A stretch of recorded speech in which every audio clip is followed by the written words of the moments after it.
ஆண்டுதோறும் இயேசுவின் பெற்றோர் பாஸ்கா விழாவை கொண்டாட எருசலேமுக்கு போவார்கள்.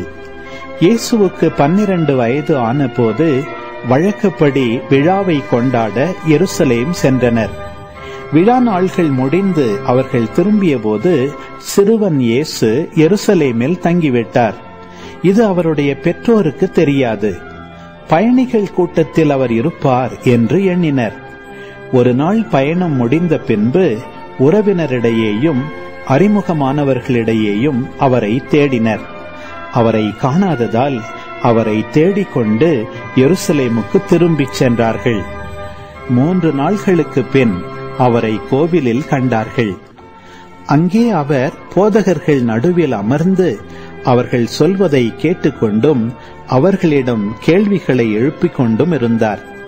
அவற்றை கேட்ட அனைவரும் அவருடைய புரிந்து கொள்ளும் திறனையும் அவர் அளித்த பதில்களையும் கண்டு மலைத்து போயினர்.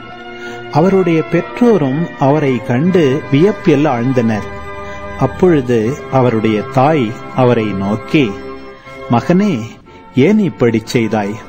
இதோ பார், உன் தந்தையும் நானும் உன்னை மிகுந்த கவலையோடு தேடிக்கொண்டிருந்தோமே என்றார். அவர் அவர்களிடம், நீங்கள் ஏன் என்னை தேடினீர்கள்?